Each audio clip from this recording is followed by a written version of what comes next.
My name is Sulla King. I'm 35 years old. I've been married to my husband, Harry, for 5 years. We have a 4-year-old son. Harry's family is wealthy. In fact, his father, Joseph, was once a singer with a hit song. That alone built him a fortune enough to live a life of leisure. One day, I got a call that Harry was rushed to the hospital. Unbelievably, he had been stranded during a cruise date with his mistress. He was quickly rescued and taken to the hospital. When I got there, Harry was overly dramatically hooked up to N4. With tears in his eyes, he said, "Oh, Sulla, you came. I thought I was gonna die." He must have been really scared. "You're the only one. I need you to take care of me," he said weakly. "Like I care. Here are the divorce papers," I retorted. Just then, a woman peeked through the curtain gap. "What?" Behind the curtain was Harry's mistress, a model named Rachel, with a battered face. "Rachel, you're safe." "That's great." "Huh? How can you say that? You left me to drown and only you got rescued." So typical of Harry. Always putting himself first. "And now, look at this scar on my face. How will I continue modeling?" There was a deep cut on Rachel's cheek. This might be something that makeup can't conceal. "This is partly your wife's fault, too. You should take responsibility. Or else I'll sue."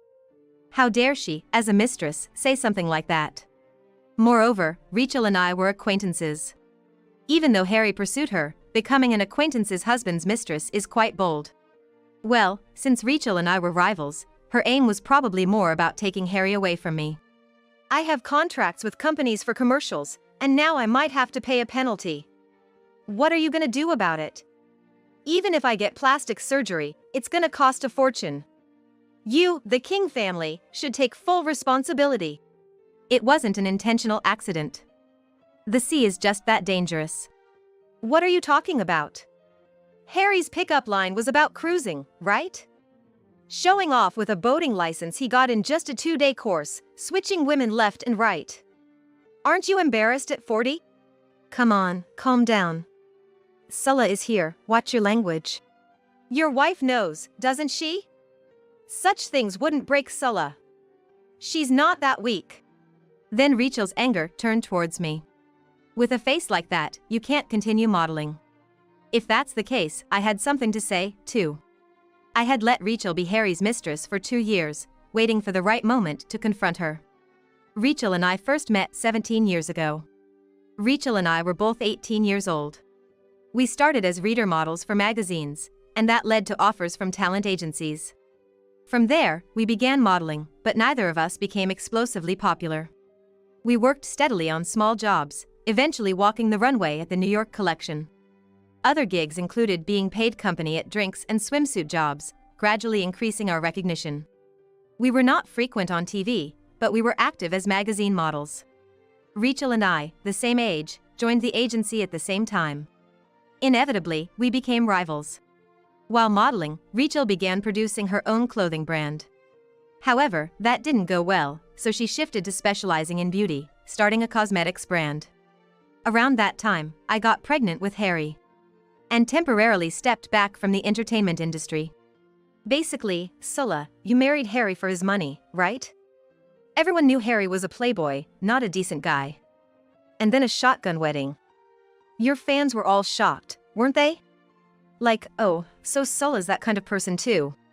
Well, Rachel, being Harry's mistress makes you no different. And let's face it, a mistress is way below a legal wife. But when did Sulla and Harry even start dating? Back then, Sulla was seeing someone else, right? And that guy was way better than Harry. People were wondering why she'd choose Harry. He's not that appealing. True, I can't easily explain why I married Harry, who was known for playing around. I was originally favored by his father, Joseph. He was a senior at the same agency. Joseph debuted as a singer 40 years ago and made a fortune from his hit debut song and royalties. Afterward, his songs were often used in the music industry, and including the royalties from his singing, he amassed enough wealth to live leisurely for the rest of his life. He was known for his extravagant spending, partying every night. A heavy drinker, he would gather staff and juniors for lavish parties. Raised by such a father, Harry too had a skewed sense of money. Even at 35, he hadn't settled down, worrying his father. My meeting with Harry began when I was invited to Joseph's birthday party. I met Harry at one of Joseph's birthday parties at his lavish Hamptons home. Joseph was keen on setting me up with Harry. Turning 30, I was unsure about continuing as a model. Marrying Harry meant a life without financial worries, not that I didn't have ulterior motives. At first, I dated Harry out of curiosity, but soon we had a child and hurried into marriage. Harry doesn't love you anymore, Sulla. He always badmouthed you. He said he married you only because of the child. Otherwise, he wouldn't have chosen such a boring woman like you. Then why doesn't he just divorce me and marry you, Rachel? The fact he hasn't done that shows a mistress is always second. Get it? Huh? Enjoy sitting on your high horse as the legal wife while you can. You've let yourself go so much it's hard to believe you were a model. Everything's going downhill. After the baby, even your figure's not the same, practically false advertising. Harry said he married you for your trophy wife look. He could ask his dad to introduce him to someone better, but there's the kid to consider. Looks like your days as Mrs. King are numbered. Talking bad about his wife in front of his mistress is a classic move. Harry probably exaggerates the insults to make sure Rachel doesn't run away. But still, I can't understand why Harry, who likes younger women, would get involved with a 35-year-old auntie like Rachel. We're the same age, and if he's gonna have a mistress, you'd think he'd pick someone younger and cuter. After all, I know all the shady things Rachel has done. Did Harry choose Rachel on a whim? Or is there some good in Rachel that I don't know about? Meanwhile, Harry is sound asleep with an 4 drip in his arm. Or maybe just pretending. So, what's your aim in being Harry's mistress, Rachel? It's all about the money, right? You're always been like that, choosing any means for money. Without money, you couldn't afford all that plastic surgery, or hop from one old man to another, making mistress deals. Spending your prime in your 20s with those old guys must have been exhausting, right? Being a pretty and stylish woman, you're destined to be discarded eventually.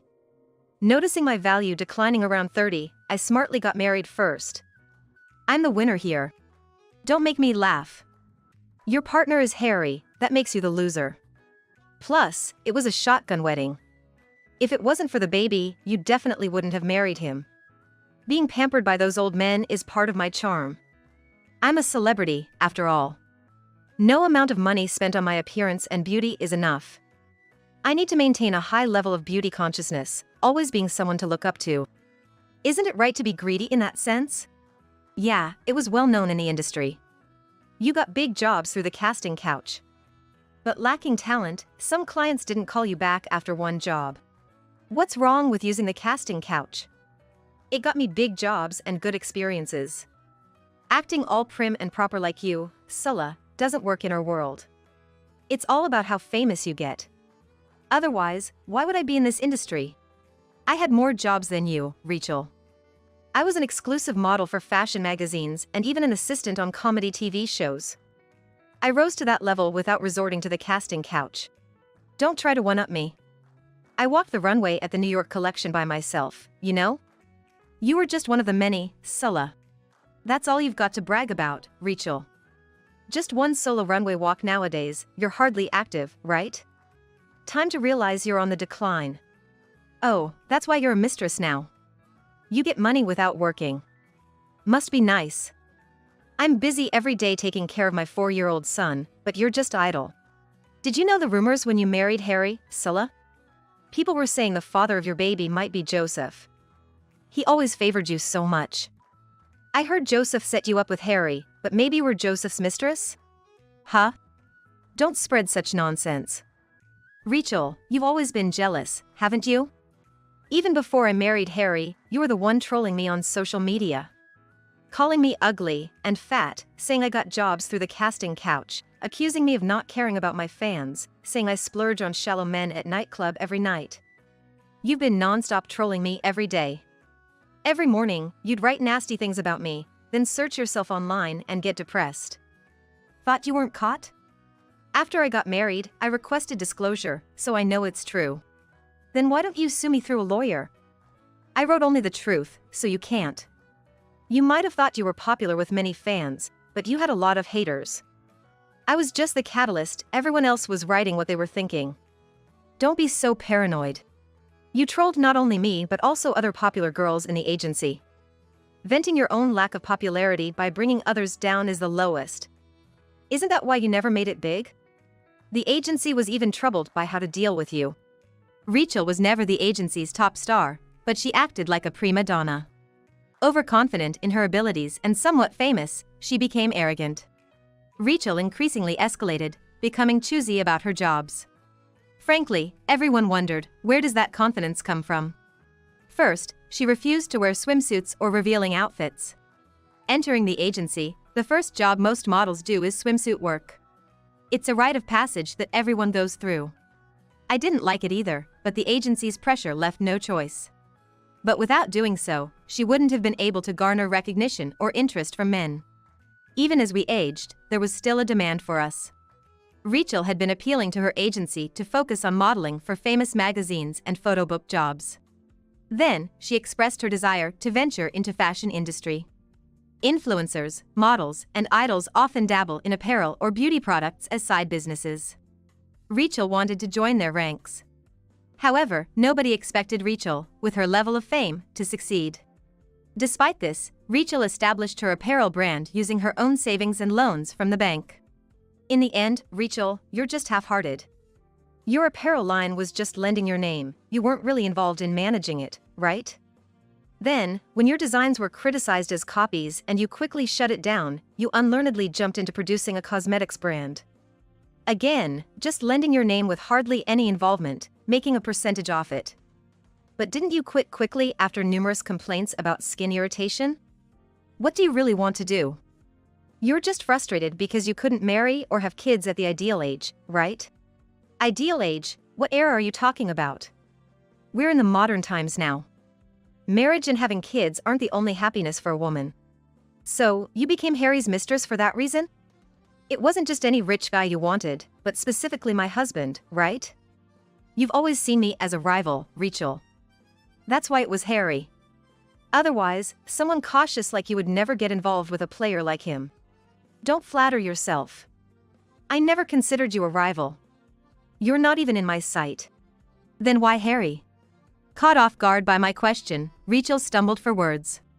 She wanted to steal what was mine. Her purpose was to make me unhappy. I'm done with it now, satisfied. What?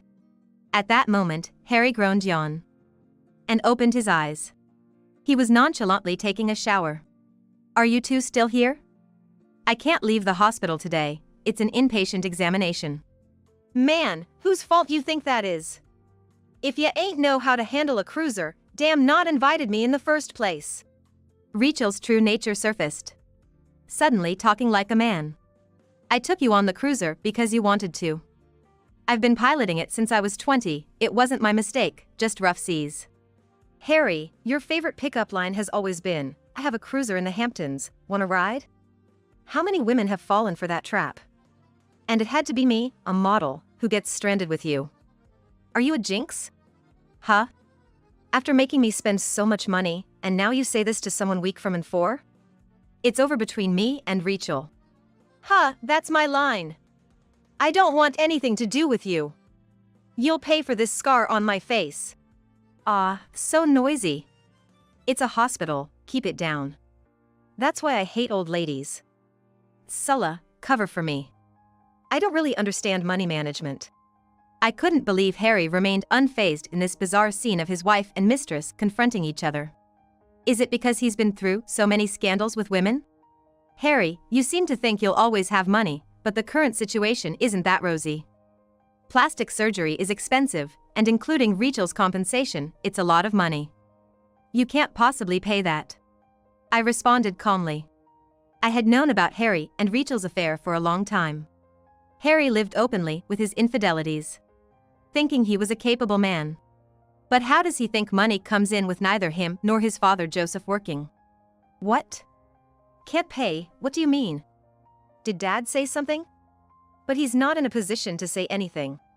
Like father, like son, Harry and Joseph are exactly alike in their womanizing and reckless spending. Joseph's hit debut was 40 years ago. He's occasionally mentioned for TV shows like Good Old Hit Song or What's That Nostalgic Man Up Now, but he's mostly a figure of the past. That one hit song brought in so much money, it drove Joseph mad. He hit success right after debuting, so he never knew struggle. Despite being a one-hit wonder, Joseph still clings to his past glory, acting all high and mighty as a celebrity.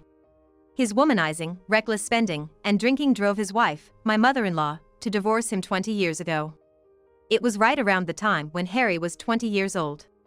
With Joseph being like that, Harry also got carried away, doing whatever he wanted. At school, he'd boast about his dad being a celebrity and being rich. For example, like having a maid, owning luxury cars, and even a cruiser. While those were true, thinking it still applies now is just delusional. The King family doesn't have any extra money left. If they keep spending like this, they won't last another year.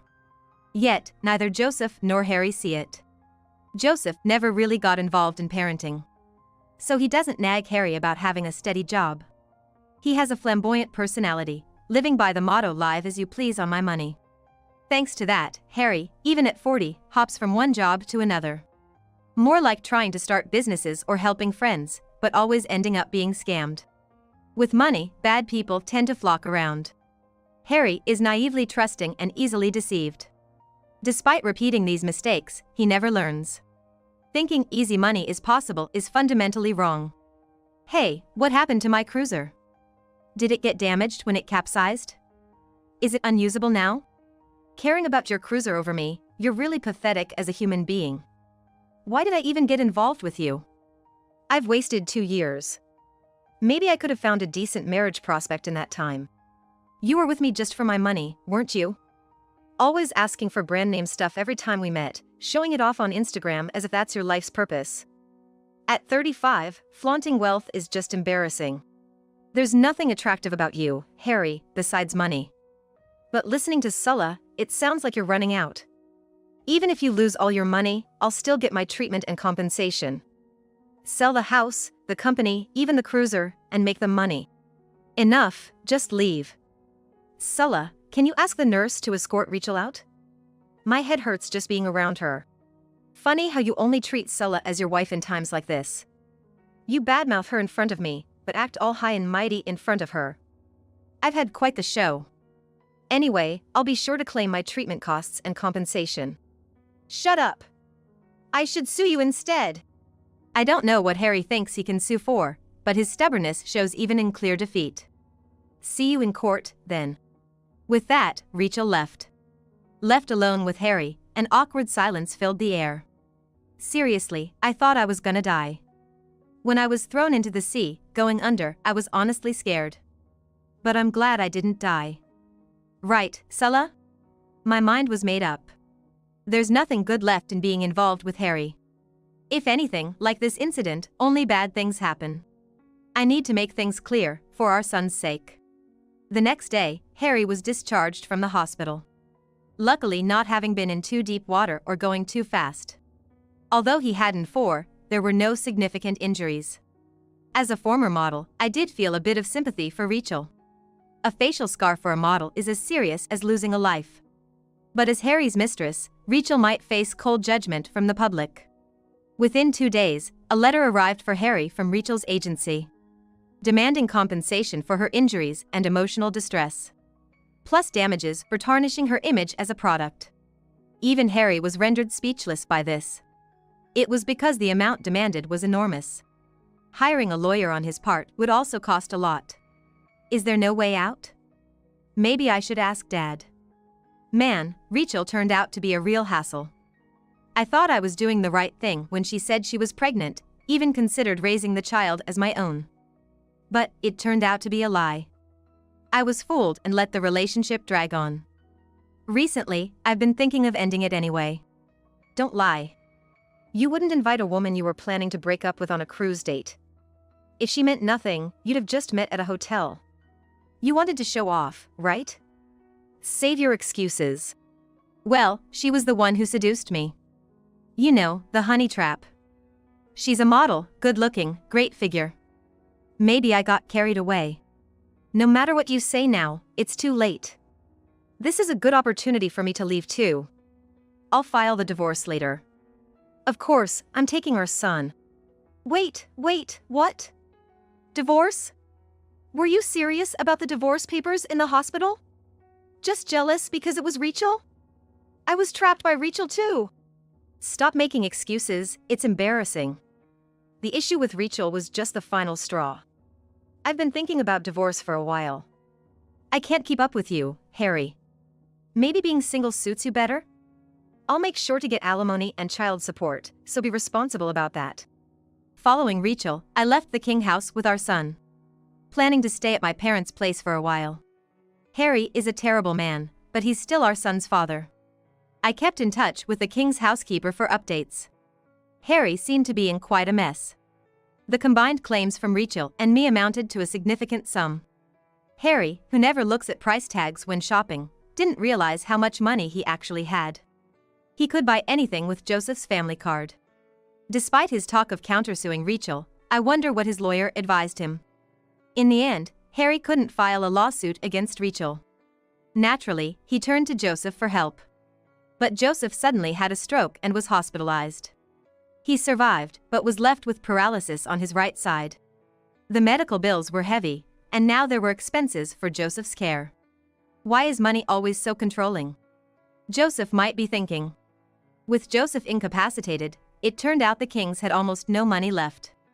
I had previously warned Harry about our financial situation, but either he didn't believe me or just didn't care. Joseph knew we had no money, but he couldn't bring himself to lower his standard of living. So, despite being broke, he couldn't give up his lavish lifestyle. Unaware or pretending not to know, Harry continued his carefree ways with affairs, drinking, and eating extravagantly. He knew the truth, but chose to ignore it. This was evident since Harry had also accumulated debts. A life without money was unimaginable for him. He probably had baseless confidence that he could repay his debts. But faced with reality, even Harry turned pale. Unsure of what to do, he consulted a lawyer. As a result, the King family had to sell their land, luxury car, and cruiser. Joseph couldn't stay in the hospital forever. And he had to take care of him at home. By then, both Rachel and I were gone. Harry realized he had no one else to rely on. Those he thought were friends were only after his money. When times got tough, nobody was there to help or support him. Without the funds to place Joseph in a facility, Harry was left to juggle work and unfamiliar caregiving. I see Harry's situation as his own doing. I've been grateful to Joseph since his entertainment days, but his son, Harry, has caused me nothing but trouble. Joseph was the one who introduced Harry, which was the first step towards this failure. The one thing I thank Harry for is our beautiful son. That's the only thing I'm grateful for. We've been living off the mysterious money of the King family, but now it's time for me to work. I had just heard that Rachel was leaving her agency to start her own. When I asked to rejoin the agency, they quickly agreed. It turns out Rachel was fired. She had a habit of being late and sometimes left work early if she didn't like it. Still, Rachel was popular and had plenty of work. So the agency couldn't dismiss her. But her attitude eventually spread as bad reputation in the industry. Complaints from clients and partners became too much, and the agency couldn't protect her anymore. So that's why Rachel was fired. My timing was perfect. There was an anti-aging cosmetics commercial that they were considering Rachel for, being close to her 40s. With my return, I got the ad contract instead. This led to more work and frequent TV appearances. My restart has been going great.